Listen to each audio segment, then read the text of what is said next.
Hello and welcome along to another episode of this Cricket 19 career with me, Daniel. It's episode 43 and today we've got another massive milestone moment. We're making our first overseas appearance in the Sheffield Shield in Australia and we're playing our first class game today, and that's against the Queensland Bulls. We're playing for the Western Australian Warriors and we're going to be making our debut today. We talked about picking the lineup as skipper at the end of the last episode, so you'll find out the 11 I've gone for and hopefully get to see us put on a performance with the bat. We're playing at the Wacker, another famous ground of course, so fingers crossed we'll be able to put on a show, just as we have in some of the famous English grounds in the last couple of years. So let's go and get straight into the match, and fingers crossed we'll put on a decent performance. It's a 2 PM start, so I'm wondering if it'll be a day-night game. I guess we'll find out shortly. We've got the far superior side on paper, and I'm hoping that'll show as well. And we've got the whites on, but in a different country, and hopefully on this dry and hard pitch we'll be able to get plenty of quick runs away. It suits the quick bowlers and we've gone for a very seam heavy attack, so we're certainly hoping we'll be able to take advantage today as we've got a star-studded lineup in this Warriors side. So let's go and get into the match, and we'll be back in a moment for the toss, which of course will be part of this time. Here we are then, ready for the toss. The Queensland Bulls have called as we've kept our sunglasses on as always. Let's see who wins the toss and whether we'll get the chance to choose. We have won the toss and we're going to bat first. Absolutely no doubt about it. We want to put a score on the board. The pitch will probably get worse as the game goes on, so let's just see if we can start to dominate with the bat. We'll be back in a moment for the first ball and to have a look at the 11 we've gone for. Well, it's a very strong start for Western Australia. David Warner and Darcy Short were opening. We'd moved ourselves down to 3, something we haven't done before in this career I don't think, so we'll see if it works out as we come in next with Darcy Short out for 27. David Warner started along well, and you can see the star-studded side we've picked. The likes of Jai Richardson, Kelly and Paris making up our quick bowling attack, Mitch Marsh and Ash Turner the all-rounders in the middle, Cameron Bancroft obviously an Australian international, and Josh Inglis a really well rated batsman and a young backup wicket keeper if needed as well. So we're going to come in at number 3 with the opening 2 having put on over 50 runs already. As we get into this, I want to thank everyone who continues to support the series as we come back for another milestone moment, and if you are a fan of FM20, we've been announcing our plans for the series in that game, so do go back and check out those videos. The link to them will be in the eye above. We've got the spin of Mitch Swepson in already as we face our first ball, but again plenty of space on the leg side, though it's a good delivery just outside off. I'm interested to see if the bowling line's better in this tournament. Maybe it will be over in Australia. On a flat pitch, if it's not, I'm guessing we'll score quickly, so it's whether we want to take the risk on the offside. 2 balls left in the over, so a short one just outside off again. Really good line from Mitch Swepson, a bowler who's always done well in the Big Bash before. So last ball of the over, can we get one we can get away? It would be nice to score a run pretty early, just to take some of that pressure of a failure off. We do manage to glance one to the leg side off the last ball, and although we think about 2 very briefly, we're going to be restricted to 1 from the fielding. 60 for 1 Western Australia, and we've got our first run in overseas cricket. Of course it means we keep the strike to Wildermuth, who hasn't conceded a run yet. 1 in his first over he got the wicket with. That was the brilliant one of Darcy Shaw, but we've crashed him away for 4 with the first ball, and it looks exactly the same to be honest. A ball on the pads which we're able to get away. It's just bouncing up a bit higher on the drier pitch. So let's see if we can repeat it with the second ball. Vacant area at deep mid wicket, and it's going to be the same outcome again. It might not quite reach the boundary this one, but eventually it does beat the fielder to the rope. 8 runs off 2 balls, the same as the English county cricket, and they've still not plugged that gap, and this is what I mean about the bowlers learning. It was one of the big selling points of this game, and it just has not occurred. As we leave a short ball down the leg side, I'd imagine that's going to be a wide. So Wildermuth's bowling that one again. I'm not sure how long we're going to stick around for this first innings as we pull one to the leg side off another short ball. Just going to be 1 is it? We will get back for 2 eventually, so that takes us into double figures as we continue our opening innings. As I said before, I'm not sure how long we'll stick around with this as we are likely to score pretty quickly. If it looks like we're on for a big score, I just wanted to show you the start of the debut, so we may not stick around for the whole innings in this episode. Another short one which gets pulled away, and that's going to beat the fielder to the rope as well. So much more pace in this form of the game, so much more pace over in Australia on the pitches, and the dry hard conditions really suit us as we're getting everything out the middle of the bat. Two more balls in the over then. Still that space at deep mid-wicket, but we don't connect with this one too well at all, although we are still going to get at least 2 runs. The fielder's very slow getting across there, and actually we're going to get back for 3. That's a really comfortable bit of running, and it means the last ball will be faced by Warner. Mark Steckety in over the wicket, the right-hand seamer with a short delivery. We're going to see a lot shorter bowling in this form, particularly over in Australia. They really put it into the pitch and try and get plenty of bounce, and although the bouncers can catch out some fielders, we might see a few top edges going over our head. The batsmen do generally struggle, but we've got our cushy leg side shot, and again we managed to add another run there. David Warner will regain the strike. We're back on strike for the last ball of the over, as Warner adds another single. It's a full delivery and Skekety slightly slower, so we're able to get one away very easily, although his name's a bit of a tongue twister in that sentence.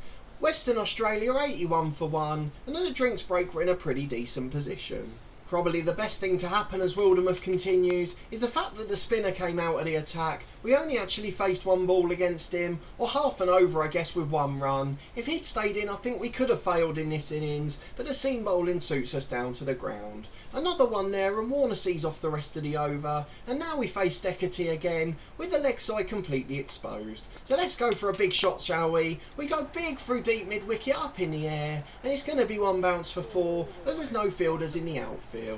I know this isn't a first class style innings at all, but what can I do when they're leaving the field like this? Again, there's no risk at all in going the aerial route, and it's going to be 4 yet again, and you cannot tell me that the bowlers are learning here. You cannot tell me that the fielding captain is learning. You cannot tell me that anyone is learning here, because they are just leaving the same field every time, knowing that we're a leg side heavy player, and they continue to bowl to our strength. Again, this one's a bouncer, but we pull to the leg side this time, and again, guess what? There's no fielder out there. So it's another 4, and I keep having a word with the skipper, but they're not changing the field or the bowling line. I just don't understand it. It's the one big frustration in this game. He should be bowling that line there, just between the 4th and 5th stump line, the perfect test area, and you know we wouldn't be able to get him away then. He'd be able to build a dot balls and get us under pressure, and then we'd probably risk losing our discipline.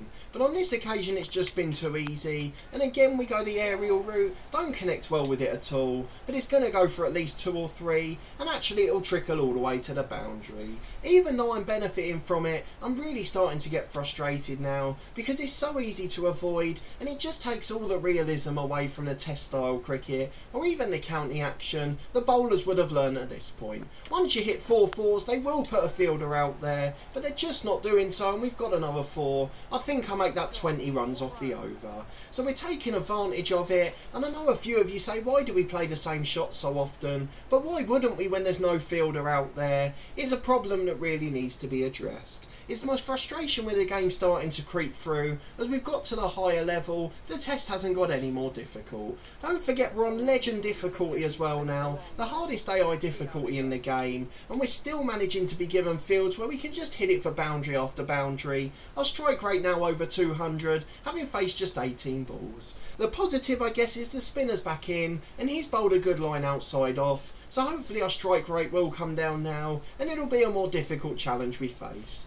Swepson coming in for his second ball of the over. Is he going to bowl it outside off? He does, and we're forced into leaving in the end. Another good ball from the spinner. Swepson to finish the over after 5 consecutive dot balls. All he's doing is bowling a good line outside off stump, and we're reluctant to attack it because there's an element of risk. They've got a couple of slips in, all of the fielders on the offside, and that's absolutely fine with spin or seam, but you then have to bowl to that field. That's not been happening with the seamers over the wicket, but it happened brilliantly with Swepson there. We've got another spinner in Labuschagne at the other end, of course a hero from the Australians in the Ashes series, and we're now back to face Swepson in the next over, as Warner's going along steadily at the other end. Swepson drifts onto the leg side though, but he has put a fielder out for protection, so he did play to his field a little bit there, and as a result we only had 1 run. David Warner's seen off the rest of the over. The spin is really slowing us down at both ends now, and Labuschagne with a brilliant delivery just outside off, and we didn't know whether to leave or defend. In the end we defended very late on, and it looks like we're going to have a difficult test here. Here he comes again then. He has got that protection on the leg side too. So those balls where he does drift, like that one there, he's only going to concede 1 rather than 4. Something the seamers could really learn from. Just 1 run and Warner's back on strike, and we've moved on to 108 as a team. Well, David Warner got himself out the very next ball to Labuschagne, and now we're facing Swepson, who switched to over the wicket, but that perfect line just outside off stump again, and we're unable to attack him early on. Cameron Bancroft joined us and he's got 6 off 3 deliveries, and Western Australia is still going along okay. We always said it'd be flatter pitches and more runs scored, but we were hoping the bowling lines would be good.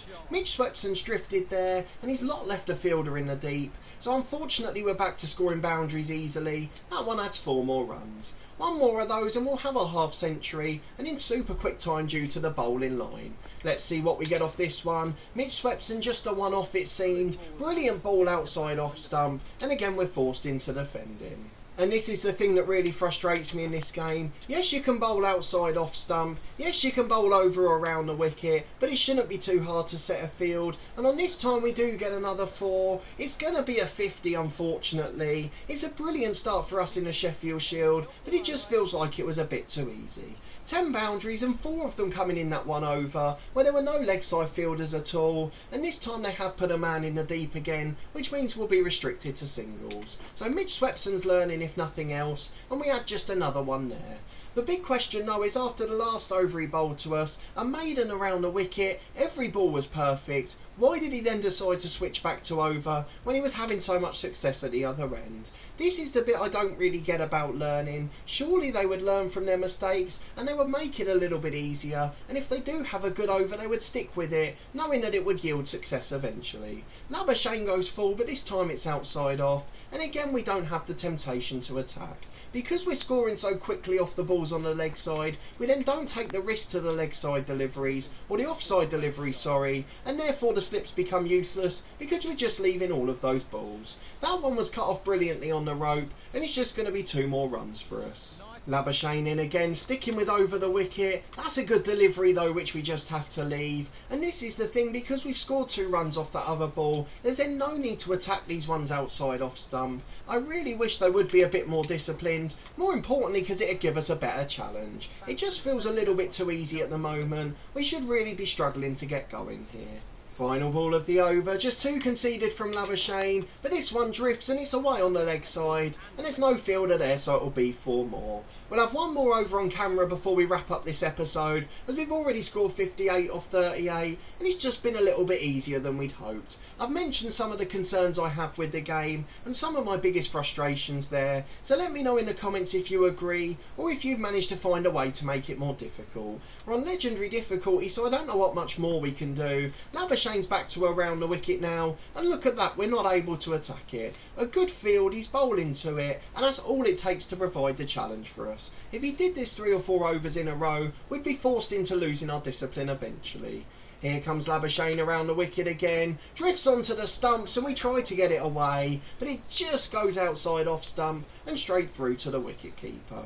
It's been a really good start to the over, 3 dot balls. We've got to see off the next 3 to make sure we're not out at the end of this episode. It's been a really strong start to our Sheffield Shield career. We're leading by example as the skipper, and although some of it has been caused by our frustrations with the game, we've of course done a good job to take advantage. On the hardest difficulty, we're really becoming a top pro, and with 1 ball left for this episode, we've just got to make sure we stay in. The line's been brilliant outside off stump, so we've not been able to attack anything in this over. And if that had happened for 3 or 4 overs now, we might have been tempted to go down the ground. We tried to finish with a flurry to our favoured leg side, but in the end it's a dot ball, a maiden played out by Labuschagne. So let's go and have a look at the scorecard before we finish, just to see where the match stands on our debut. Maybe we've actually got close to lunch now, as Cameron Bancroft have moved on to 8. Probably just about 10 minutes to go till the lunch break, in what is probably going to be a day-night game here. Of course we've got the benefit of having a really strong side, but you've seen the bowlers coming in for the opposition, all very decent players, and when they've switched to around the wicket or bowled the best line, it really has worked out pretty well for them. But so often they've drifted to the leg side, they're not learning with their fields, and I don't want this to become much of a rant, but it is a huge frustration I have with the game, and the one thing that takes away from the realism. Warner and Short both got starts, but didn't go on and get big scores for us. We're on 58 or 44 deliveries, series. We've already seen a lot of the scoring shots there, and Cameron Bancroft recently joined us. He's now on 8 runs, and I haven't seen any sandpaper about yet either. We'll keep an eye out for that when we're bowling too. I guess as the game's made in Australia, they probably wouldn't have included that as a touch. Possibly if the game was made in England, a couple of bitter souls might have included it. But we're in a really good position on our debut here. 58 personally, 131 for 2 for the Western Warriors, and fingers crossed we can build on this innings and get a match win to start the season. But if you did enjoy this episode and that opening flurry on our debut with the bat, please do put a thumbs up on the video. Let me know down in the comments what you thought of some of the bowling there. I've obviously made my frustrations clear. It does seem that it's not too realistic there. That 4th or 5th stump line, which is so famous in Test and first class cricket, just not being adhered to at all over the wicket, and it allowed us to score 20 runs in 1 over. If you take that off, we'd actually be 38 off 38, and that would be a much more reasonable score. But unfortunately, that test just isn't there at the moment, and even on legendary AI difficulty, it's a little bit too easy to get going. Of course, let me know what you think of the lineup too. The big omission probably Marcus Stoinis, but of course he's not rated quite as well in this game as he often plays in real life. Subscribe to the channel for 2 episodes a week from this Cricket 19 career, every Tuesday and Saturday at midday. Then from next week we'll have daily FM20 content, 2 episodes from our beta save and 5 episodes from our One Club story. Those videos released at 4:30. And in the meantime we'll be finishing our last season of our FM19 story with Torquay, so keep your eyes peeled at 4:30 for that one, and we'll be continuing through to the end of the season. And then finally our Snooker 19 careers on Friday. That one on 4:30, and it will be the last week this week. We're playing our final event of the series, the Snooker World Championship, and we're hoping to finish in glory by going all the way to the final and winning it. So come and join me to find out how we get on in that one, as well as looking at our FM20 content once it's released. And as I mentioned earlier, if you've missed any of the plans videos, then do click in the eye above to catch up with them. But a massive thanks for watching and your support of the channel as always. I really do appreciate it, and I hope to see you next time for another important episode as we look to become a star in this Sheffield Shield season.